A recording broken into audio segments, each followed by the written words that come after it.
Bismillahirrahmanirrahim. Pada kesempatan ini saya akan membaca bab tentang az-zawaj. Az-zawaj itu bermakna pernikahan atau ta'rifuz zawaj. Ta'rifuz zawaji, definisi pernikahan. An-nikahu lughatan ad-dhammu wal jam'u. Nikah secara bahasa bermakna berkumpul. Ad-dhammu wal jam'u artinya sama, yaitu berkumpul. Au ibaratun anil wad'i wal aqdi jami'an, atau sebuah ibarat atau pengibaratan tentang sebuah hubungan intim dengan akad sekaligus. Jadi nikah itu adalah istilah tentang hubungan suami istri atau hubungan intim dan akad sekaligus. Waz-zawaju syar'an, adapun pernikahan secara syariat, aqdun yatadammanu ibahatal istimta'i bil mar'ati, yaitu berarti sebuah akad yang mengandung pembolehan bersenang-senang dengan terhadap seorang perempuan. Bersenang-senang itu bisa dengan cara bil wad'i wal mubasyarati wat taqbili wad dhammi wa ghairi dzalika. Yang disebut dengan bersenang-senang itu adalah bil wad'i, dengan berhubungan intim, wal mubasyarati, saling menyentuh, wat taqbili, mencium, serta wad dhammi, berkumpul, wa ghairi dzalika, dan lain sebagainya. Idza kanatil mar'atu ghairu mahramin binasabin aw radha'in aw sahrin, dengan catatan perempuan itu bukan termasuk mahram, sebaik mahramnya itu sebab nasab ataupun sebab sesusuan atau sahrin atau sebab kekeluargaan. Jadi definisi ini menjelaskan kepada kita bahwa yang namanya pernikahan itu adalah sebuah akad, yang dengan akad itu maka diperbolehkan untuk bersenang-senang terhadap perempuan. Yang disebut bersenang-senang dalam konteks pernikahan itu bukanlah bersenang-senang dalam makna umum, seperti anak kecil yang mendapatkan permen kemudian dia senang. Tidak begitu. Dijelaskan di dalam teks ini, yang disebut dengan bersenang-senang itu adalah bil wad'i, yaitu diperbolehkannya melakukan hubungan suami istri, atau diperbolehkannya saling bersentuhan atau mencium atau saling berkumpul. Ini yang disebut bersenang-senang. Jadi kebolehan untuk bersenang-senang dengan seorang perempuan. Dan itu pun dibuat batasan. Batasannya yaitu kalau perempuan itu bukanlah wanita yang menjadi mahramnya yang laki-laki, baik mahram sebab nasab atau sebab sesusuan ataupun kekeluargaan. Ini yang dimaksud dari teks pertama.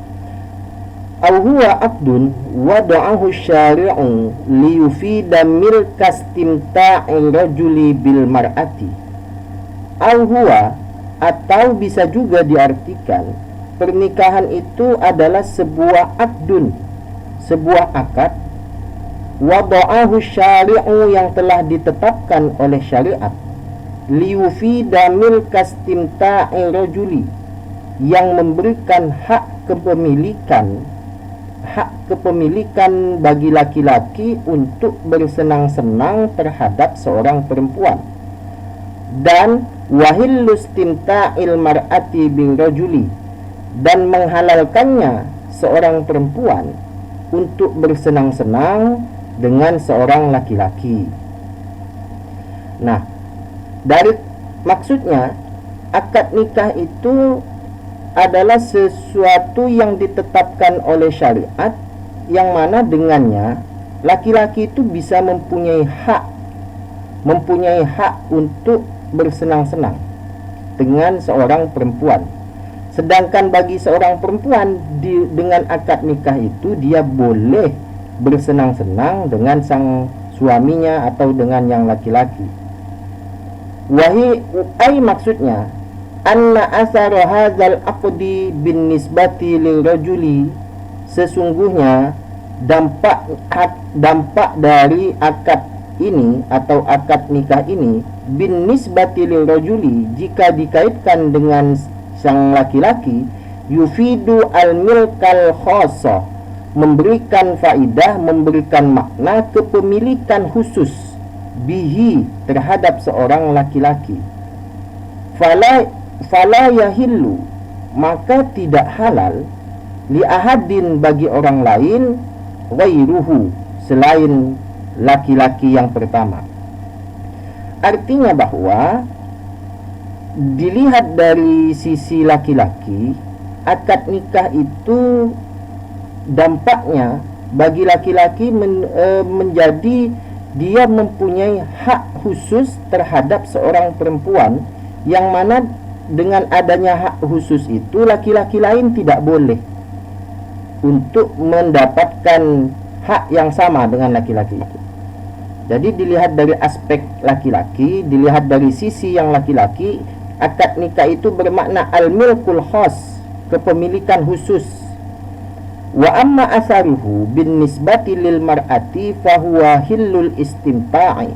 Adapun dampak dari akad nikah jika dikaitkan dengan seorang perempuan, maka yang perempuan itu hanya mempunyai hillul istimta'i, kebolehan bersenang-senang, la al-milkul khassu biha, bukan kepemilikan khusus bagi yang perempuan. Bagi laki-laki terhadap seorang perempuan, dia mempunyai al-milkul khas, hak al-milkul khas, kepemilikan khusus. Sedangkan dari sisi yang perempuan bukan al-milkul khas, melainkan hillul istimta', kebolehan bersenang-senang. Wa innama yajuzu an tata'addada az-zawjatu. Oleh sebab itulah maka diperbolehkan bagi seorang laki-laki untuk mempunyai istri banyak. Fayusbihu al-milku haqqan mushtarikan bainahunna, maka kepemilikan itu tidak disebut kepemilikan khas bagi yang perempuan. Jadi kalau perempuan menikah dengan seorang laki-laki, dia bukan menjadi milik khusus yang perempuan, tapi kepemilikan itu menjadi kepemilikan yang bisa dimiliki oleh banyak perempuan. Karena yang laki-laki itu bisa jadi boleh menikah dengan beberapa orang perempuan. Maksudnya anna ta'addad azwaji mamnu'un syar'an.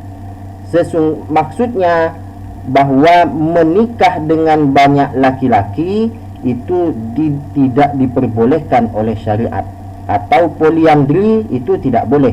Wa ta'adduduz zaujati, sedangkan menikah dengan banyak perempuan jaizun syar'an, itu diperbolehkan oleh syariat.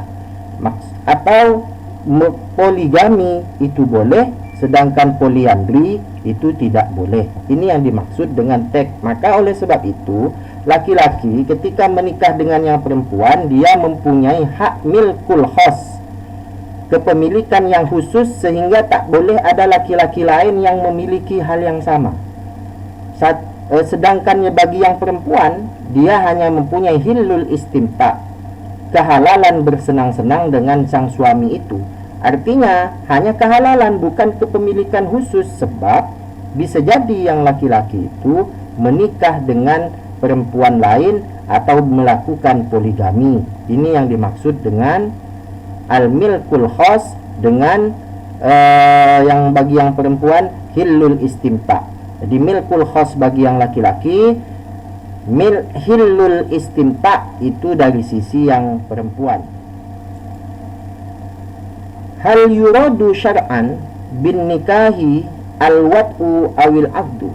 Apakah yang dikehendaki oleh syariat dengan pernikahan itu? Maksud dari pernikahan itu, yang dikehendaki oleh syariat itu apakah berupa hubungan intim atau akad saja? Ulama berbeda.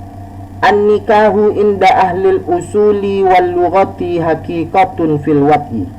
Yang namanya pernikahan menurut orang yang ahli usul dan ahli bahasa, haqiqatun fil wat'i majazun fil aqdi. Hakikatnya itu bermakna hubungan intim, tapi secara majaz itu bermakna akad. Haitsu jaa fil kitabi awis sunnati mujarradan anil qara'ini yuradu bihi al-wat'u. Sekiranya kata nikah tercantum atau tertulis di dalam Al-Quran dan sunnah Nabi tanpa adanya indikasi lain, maka yang dimaksud dengan nikah adalah al-wat'u atau hubungan intim. Kama fi qaulihi ta'ala, sebagaimana di dalam firman Allah Ta'ala, wala tankihu ma nakaha aba'ukum minan nisa'i. Maka dan janganlah kalian menikahi wanita-wanita yang telah dinikahi oleh ayahmu, kecuali pada masa-masa yang telah lampau. Artinya bahwa pada narasi ini menjelaskan tentang esensi dari nikah itu, apakah hubungan intim atau akad. Kalau menurut ahli bahasa dan menurut ahli usul, nikah itu bermakna hubungan intim secara hakikat dan bermakna akad secara kiasan atau secara majaz, kecuali kalau di dalam Al-Quran ada di dalam Al-Quran atau hadis ada petunjuk-petunjuk lain yang menunjukkan bahwa dia bermakna yang berbeda. Fatahrumu mazniyatul abi alal ummi. Maka oleh sebab itu perempuan yang dizinahi oleh seorang ayah diharamkan untuk dinikahi oleh anaknya. Ai ala furu'ihi, maksudnya atas anak-anaknya sang bapak. Fatakunu hurmatuha alal furu'i sad bitatan bin nasil qur'ani. Maka keharaman perempuan itu telah tetap. Keharaman menikahi perempuan yang telah dizinai oleh sang bapak itu telah tetap dan kuat ditentukan di dalam nas Al-Quran. Wa amma hurmatul lati aqada 'alaiha aqdan sahihan 'alal furu'i fabil ijma'i. Maka adapun pengharaman terhadap perempuan yang dinikahi dengan akad yang benar atas semua keturunannya, pengharaman itu ditetapkan melalui ijma'. Nah, artinya bahwa dari teks ini segala semua perempuan yang sudah dinikahi oleh sang bapak, maka perempuan itu tak boleh dinikahi oleh anak. Walau qala li zaujatihi, seandainya dia berkata kepada istrinya, innakahtuki fa anti talikun, jika aku menikahimu maka kamu akan aku ceraikan. Ta'allaqa asyartu bil wat'i, maka berkaitanlah syarat menceraikan itu dengan hubungan intim. Artinya kalimat innakahtuki fa anti talikun jika aku menggaulimu atau aku menyetubuhimu wahai istriku, maka engkau adalah menjadi perempuan yang tertalak. Jadi nakah tuki ini tidak bermakna akad, tapi nakah tuki itu bermakna al-wad'i. Jika aku menyetubuhimu, maka engkau menjadi wanita yang tertalak. Wakaza, dan seperti itu juga, lau abanaha qoblal wad'i, seandainya yang laki-laki itu mentalak bain istrinya sebelum dilakukan hubungan intim, summa tazawwajaha, kemudian dia menikahinya lagi, menikahi yang perempuan tadi, tatluku bil wad'i, maka yang perempuan tadi menjadi terceraikan bil wad'i, sebab lakukan hubungan intim, la bil akdi, bukan karena akad nikah yang berlangsung. Ini gambaran jika ada laki-laki yang mengatakan kepada sang istri, innakah tuki fa anti talik, jika aku menyetubuhimu maka engkau menjadi tertalak. Nah, seandainya setelah berkata seperti itu, lalu sang laki-laki mentalak bain istrinya padahal dia belum menyetubuhinya, maka jadilah dia talak. Jadi terjadi itu yang namanya talak karena diucapkan.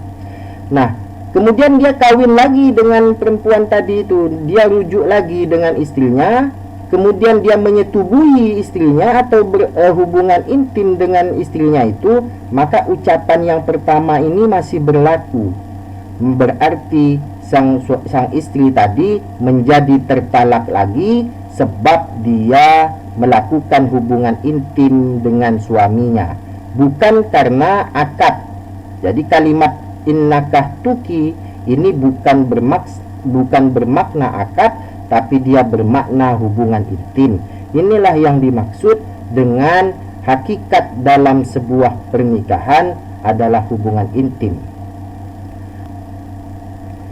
Amma nikahul mar'atil ajnabiyati, adapun nikah dengan perempuan asing, perempuan lain, fayuradu, maka dimaksudkan bihi dengan nikah itu al-aqdu, akad. Li'anna wat'aha, karena sesungguhnya menyetubuhi al-ajnabiyah lama haruma alaihi syar'an,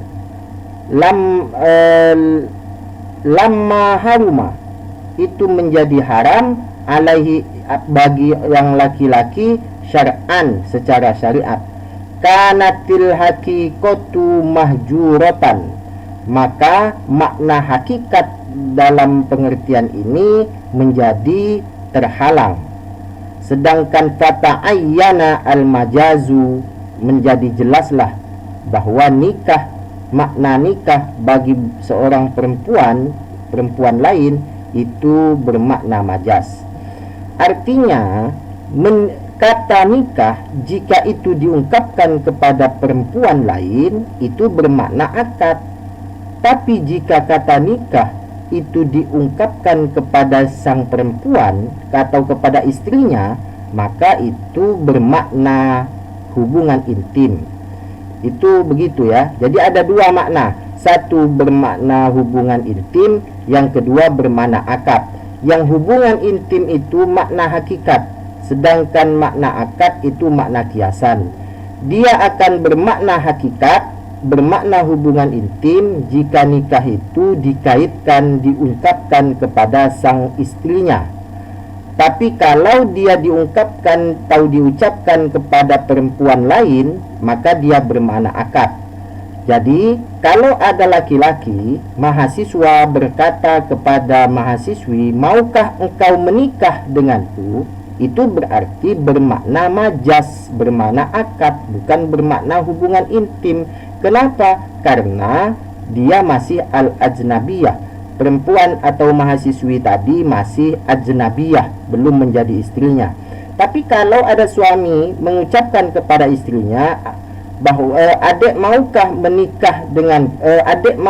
menikah denganku, berarti itu dia sedang mengajak hubungan intim. Itu perbedaan makna nikah secara hakikat dan secara majaz. Kita lanjutkan pada materi tentang penjelasan kaidah bahasa Arab, bahwa pembahasan kita adalah pembahasan tentang kalimat yang dibaca jar. Suatu kalimat dalam bahasa Arab akan dibaca jar jika sebelum kalimat tersebut ada huruf jarnya. Kalimat yang dibaca jar oleh huruf jar, jadi kenapa kalimat itu dibaca jar? Karena ada huruf jar sebelumnya. Nah, kalimat yang dibaca jar oleh huruf jar itu disebut dengan majrur. Jadi ada huruf jar, ada majrur. Huruf jar ini yang mengejarkan majrur, atau majrur ini menjadi korban dari huruf jar.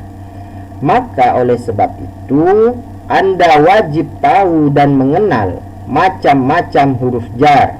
Jika tak kenal dengan huruf jar, bagaimana mungkin Anda akan tahu bahwa kalimat itu dibaca jar? Ya, maka jadi kalau kalimat itu dibaca jar, pasti karena sebelumnya ada huruf jar. Bagaimana tahu kalimat itu dibaca jar kalau tak kenal dengan macam-macam huruf jar? Nah, di sini macam-macamnya huruf jar, diantaranya adalah min. Min ini huruf jar. Artinya segala kalimat yang terletak setelah huruf jar min, maka pastilah kalimat itu dibaca jar. Begitu juga an, begitu juga fi, ada ala, ada ila, ada bi, ada li, ada ka, ada wa. Ini semua macam-macam huruf jar. Artinya kalimat yang terletak setelah huruf jar ini, setelah min dan seterusnya, maka kalimat itu pasti dibaca jar, ya. Oke. Contohnya dalam kalimat.